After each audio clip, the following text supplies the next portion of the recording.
Assalamualaikum warahmatullahi wabarakatuh. Perkenalkan, nama saya Sultan Rafif Maulana dari kelas KPI 3C. Nah, kali ini saya akan membahas tentang dialog antaragama.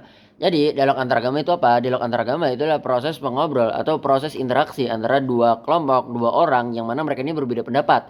Si A merasa pendapat dia yang benar dan menyalahkan si B. Si B merasa pendapat dia yang benar dan juga menyalahkan si A. Nah, tujuan dari dialog antaragama itu bukan seperti itu. Tujuan dari dialog antaragama itu adalah meskipun si A dan si B ini berbeda pendapat, tapi mereka tuh masih hidup tenang, masih hidup dengan damai dan juga tanpa konflik.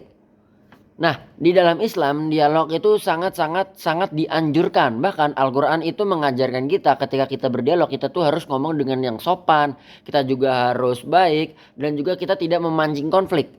Bahkan Islam itu menekankan kepada kita untuk mencari tahu yang namanya konsep kalimatun sawa.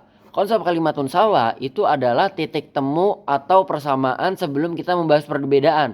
Atau anggapannya seperti finishing ketika jaga-jaga kalau seumpamanya kita nanti bakal ada konflik ketika kita berdialog. Nah, enaknya ini gimana? Itu namanya konsep kalimatun sawa.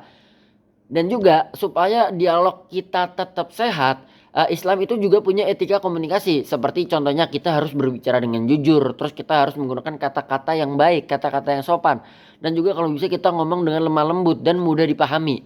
Nah, prinsip-prinsip seperti ini itu sangat-sangat penting di dalam komunikasi antar kelompok, terutama di tengah manusia yang beragam. Apalagi di zaman sekarang.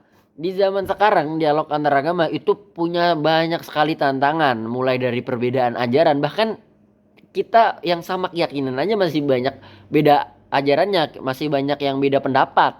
Kemudian ada prasangka dan juga politisasi agama. Tapi dari dialog-dialog seperti ini kita tuh masih bisa yang namanya tetap berdialog. Seperti contohnya kita hal-hal yang sederhana aja, seperti contohnya kita nih hidup bertetangga, kemudian kerjasama sosial atau diskusi yang saling menghargai. Nah, kesimpulannya dialog antar agama itu bukan cuma teori omong-omong doang, tapi itu hal kebutuhan yang sangat-sangat kita perlukan ketika kita berdialog. Dengan komunikasi yang baik, dengan sikap kita yang saling menghormati, perbedaan itu justru bisa membuat kita menjadi lebih kuat untuk menciptakan kehidupan yang damai lagi.